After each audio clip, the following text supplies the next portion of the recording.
Hello, folks. Good afternoon, everyone. Today, for the first time since March of 2020, the American unemployment rate is below 5%. In just 8 months since I became president, in the midst of a grave public health and economic crisis, the unemployment rate is now down below 5% at 4.8%. Let me just repeat that. Today's report has the unemployment rate down to 4.8%, a significant improvement from when I took office and a sign that our recovery is moving forward, even in the face of a COVID pandemic. That improvement was widespread. Unemployment for Hispanic workers was down, and the unemployment rate for African Americans fell almost a full percent, and it's now below 8% for the first time in 17 months. A drop of 496,000 in long-term unemployment is the second largest single-month drop since we started keeping records. The largest was in July. So in the past 3 months, we've seen a drop of 1.3 million long-term unemployed. That's the largest 3 months fall in long-term unemployment since we started keeping records in 1948. More to do, but great progress. And working Americans are seeing their paychecks go up as well. In September, we saw one of the largest increases in average wages paid to workers, working Americans on record. Today's report comes one day after the Labor Department found, in the third quarter of this year, the number of layoffs and job reductions was the lowest in this country since 1997. Overall, the unemployment report shows almost 200,000 jobs were created last month, over 300,000 in the private sector, and 26,000 in manufacturing, offset by some seasonal adjustments in education hiring. The monthly totals bounce around, but if you take a look at the trend, it's solid. On average, 600,000 new jobs created every month since I took office. And in 3 months before I got there, that was 1/10 what was being created. It's 60 to 60,000 as opposed to 600,000 jobs a month. In total, the job creation in the first 8 months of my administration is nearly 5 million jobs. Jobs up, wages up, unemployment down. That's progress.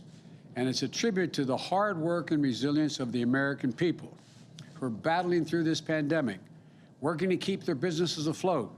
Remember, today's report is based on a survey that was taken during the week of September the 13th. Not today, September the 13th, when COVID cases were averaging more than 150,000 per day. Since then, we've seen the daily cases fall by more than 1/3, and they're continuing to trend down. We're continuing to make progress. Right now, things in Washington, as you all know, are awfully noisy.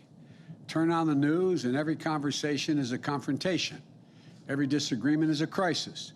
But when you take a step back and look at what's happening, we're actually making real progress. Maybe it doesn't seem fast enough. I'd like to see it faster, and we're going to make it faster. But maybe it doesn't appear dramatic enough. But I, too, would like to, as I said, move it faster.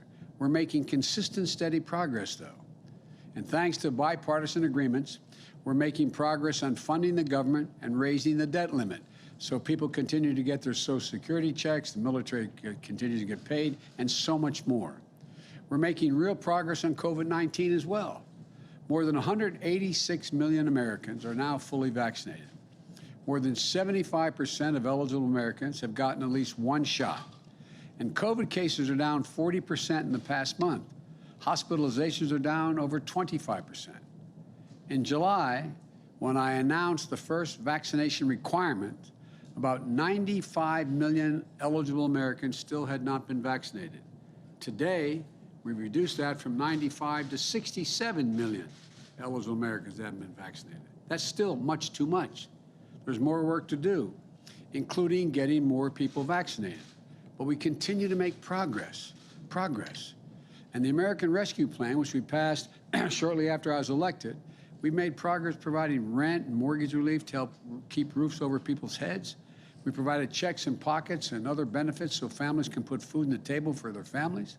Hundreds of thousands of loans to help small businesses stay open and keep employees on a job getting paid.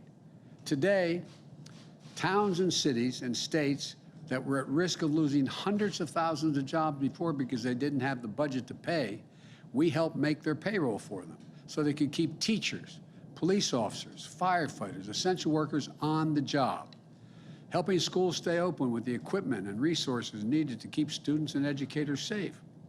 And we finally gave a tax break, I've been looking at this for a long time, to families with children, which as I speak is providing monthly checks for more families for 60 million children.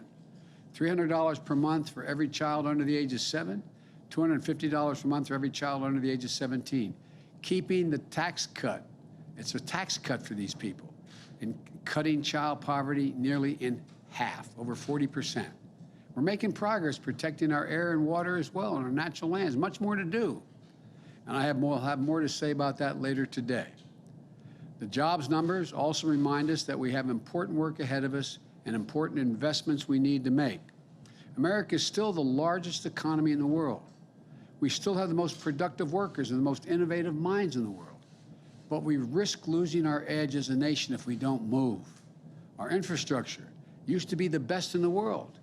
Today, according to the World Economic Forum, the United States of America ranks 13th in the world, 13th, on infrastructure, roads, bridges, ports, etc. We're among the first in the world to guarantee access to universal education back at the turn of the 20th century. Now, the Organization of Economic Cooperation and Development, catch this, ranks America 35 out of 37 major economies when it comes to investing in early childhood education as a percent of GDP. 35 out of 37. On all these investments that fuel a strong economy, we've taken our foot off the gas. And the world has taken notice, including our adversaries. And now they're closing the gap. Look, so it's essential that we have to regain the momentum we lost. As my wife says all the time, a professor she is, any country that out-educates us is going to out-compete us. The work of our time is to prepare ourselves to be competitive to win the fast-changing 21st century global economy. That's why I propose two critical pieces of legislation being debated here in Washington right now. One focus on the investments we need to make in the physical infrastructure of America, roads, bridges, ports, etc. The second focus on the investments we need to make in the American people to make us more competitive. I know this is my legislation, and I feel strongly about it, but the people who have the most at stake are the American people. So we need to stay focused on what these bills will mean to the people who are just looking for a little bit of breathing room, a fair chance to build a decent middle-class life, to succeed and thrive instead of just hanging on by their fingernails. We need to keep an eye on what's fundamentally at stake for our country, the ability to compete and win the race of the 21st century as we did the 20th century, a race that other countries are doing everything they can to win. In recent years, China has spent around 3 times as much on infrastructure, 3 times as much as a share of its economy than the United States has. Our infrastructure bill makes investments we need to rebuild the arteries of our economy, the roads, the highways, the bridges, the ports, the airports, the rails. And we're going to allow us to replace lead water pipes, which are poisoning our children and families. It's ridiculous. Build a modern energy grid that can withstand storms and carry renewable energy across America.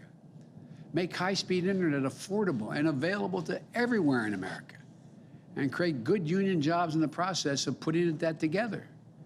We're going to make the largest investment in public transit in American history. And we're going to make the most important investments on our rail since the creation of Amtrak 50 years ago. But it isn't enough just to invest in our physical infrastructure. We're going to lead the world like we used to. If we're going to do that, we also have to invest in our people. That's what my second bill does, the Build Back Better plan. That's what it does. Today, only about half of the 3- and 4-year-olds in America are enrolled in early childhood education. In Germany, France, the UK, and Latvia, that number is more than 90%. We're falling behind. It's not just early education. According to one study, America ranks, catch this, America ranks 33rd out of the 44 advanced economies when it comes to the percentage of our young people who have attained a post-high school degree. The United States, 33rd out of 44. My Build Back Better plan gets us back on track to making 4 additional years of public education available for every person in America. 2 years of high-quality preschool in the front end, which indicates that over 56% of the children will be able to go through all 12 years and beyond without any interruption. And investments in community college, so our students can gain the skills they need and carve out a place for themselves in the 21st century economy. We're going to help build families. We're going to help them afford to care for their new baby, a child, an elderly relative. It's going to extend the tax credit for families with children. It's going to help us meet the moment on climate change and become a global leader in the fast-growing clean energy industries like solar and wind power. The whole world knows that the future of the auto industry is electric, and battery technology. We need to make sure America builds that future instead of falling behind.